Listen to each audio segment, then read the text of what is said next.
Y seguimos con otro tema. Vamos a hablar ahora de Bolivia, porque en medio de un caldeado ambiente político, el presidente Evo Morales sigue defendiendo una nueva candidatura para el 2019, con la que pretende completar su cuarto mandato presidencial.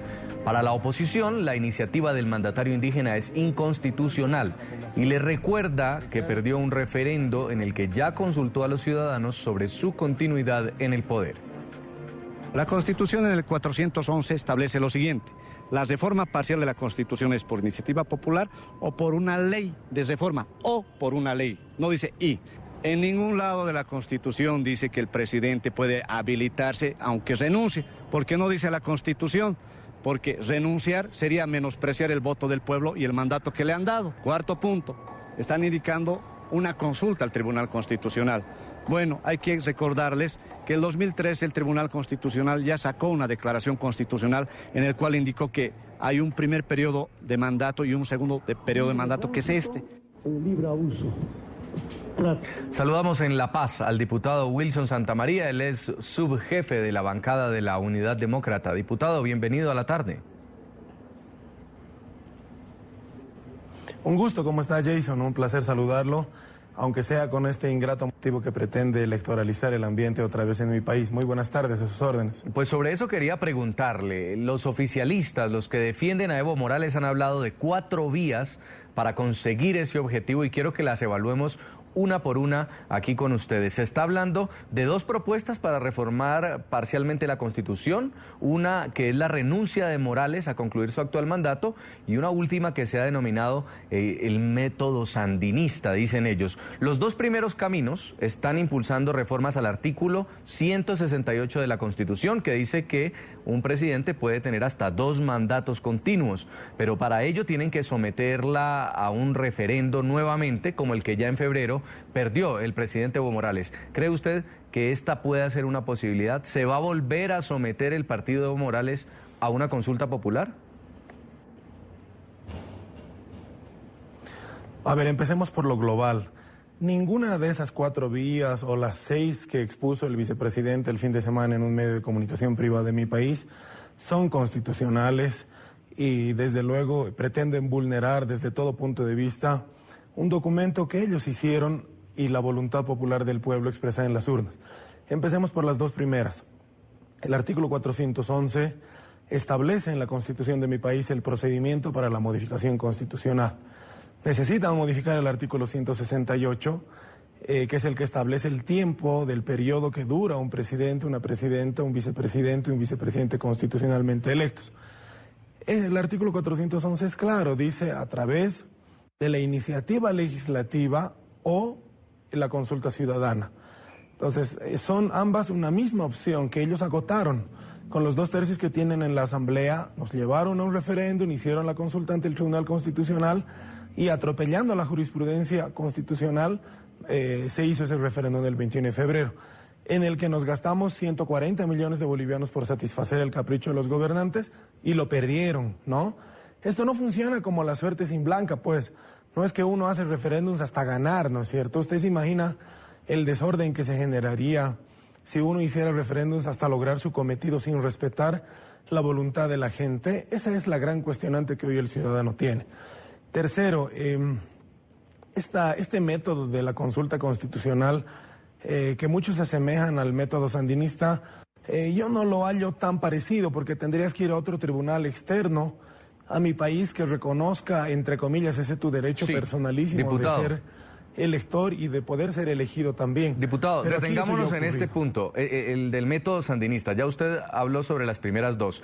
Están haciendo una alusión clara a lo que hizo el presidente Daniel Ortega en Nicaragua. ¿Y cuál es ese método sandinista? Una supuesta consulta al Tribunal Constitucional, muchas veces parcializado hacia el mismo gobierno, y le preguntan si los derechos fundamentales están por encima de los procedimientos constitucionales. Entonces el tribunal dice sí, y uno de esos derechos fundamentales es que el presidente continúe en el poder y por eso lo habilitarían como candidato. Claro, hay algunas diferencias con el modelo sandinista nicaragüense. Primero, en la jurisprudencia para Ortega, No hubo un precedente anterior en el que el pueblo haya ido a las urnas para aceptar o rechazar esa posible repostulación. En Bolivia hubo, el 21 de febrero asistimos a las urnas y ganó el no. Con ese antecedente, el Tribunal Constitucional, ¿cómo podría hacer valer como mejor derecho un derecho político, el derecho a ser elegido o elegir, sobre violar la parte orgánica de la Constitución, entendiendo que hay este precedente ya, que hubo un referéndum, ¿no? Y segundo, eso está casado con lo otro también, con el supuesto otro camino que tiene que ver con renunciar antes de que se cumpla tu mandato. También tendrías que mandar al Tribunal Constitucional para que esta entidad te diga si es legal que tú hayas renunciado, de forma voluntaria, anticipadamente a cumplir tu mandato para forzar un nuevo periodo constitucional. Eso no existe. Los periodos se cuentan de principio a fin como establece el propio texto constitucional y en una consulta el tribunal debería rechazarles. Evidentemente hay otro problema aquí. El órgano judicial fue electo a través del voto popular en una fórmula que diseñó el oficialismo de unas ternas que decidieron aprobar en la Asamblea Legislativa hace unos años.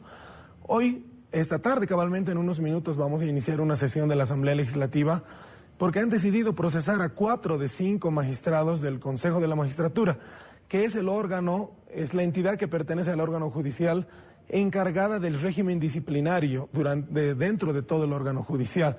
Y han propuesto suspenderlos a 4 de 5. Según ellos, por incumplimiento de deberes y resoluciones contrarias a la Constitución.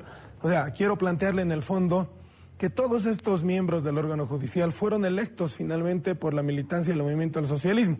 Y le cuento una anécdota en eso. Cuando hubo esta elección, ganó el voto nulo.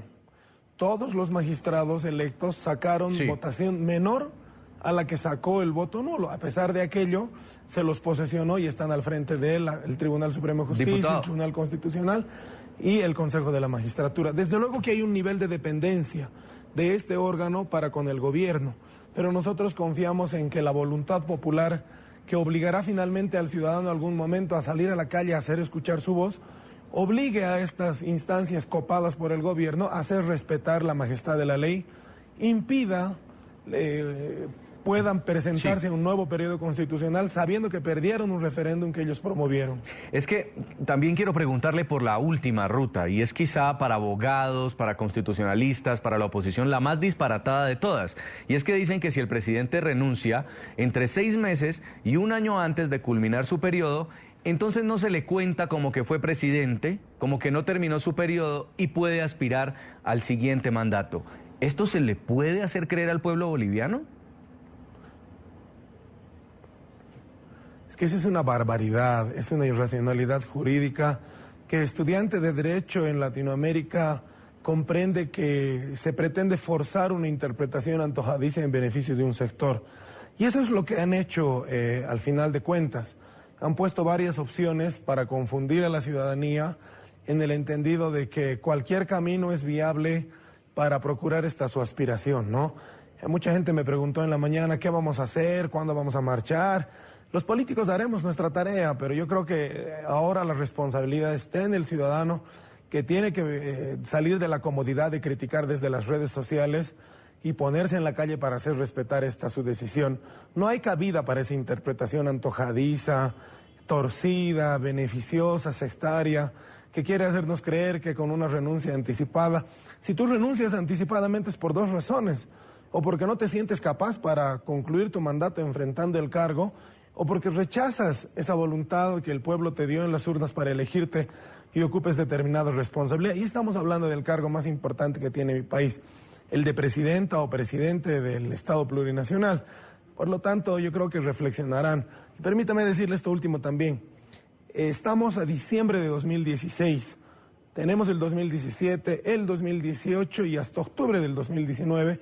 Por lo tanto, todavía hay un espacio y una holgura más o menos larga como para el próximo proceso electoral, lo que deja claramente establecido que el MAS pretende electoralizar el ambiente, pretende, como ellos andan en campaña hace 1000 días y quieren iniciar otra campaña de otros 1000 hasta el 2019 porque manejan la plata del Estado, quieren electoralizar el ambiente. Y lo correcto ahora es que todos nos ocupemos de cumplir las tareas, gobernadores, municipios, asambleístas cumplir el mandato que la gente nos ha otorgado. Incluso le preguntábamos, quiero recordar ese momento, en rueda de prensa una vez perdí el referendo al presidente Evo Morales si ya iba a aceptar el mandato del pueblo y se molestó mucho, y es porque él nunca ha abandonado la idea de continuar en el poder. Vamos a ver, diputado Santamaría, gracias por haber estado con nosotros aquí en la tarde de NTN 24. Pierda cuidado y bueno, mi país tiene que saber que todavía vivimos en Estado de Derecho y en democracia. Quienes se creen reyes o emperadores se equivocaron de lugar y tendrán que someterse a la voluntad del pueblo boliviano en las urnas nuevamente. Gracias. Buena tarde, diputado.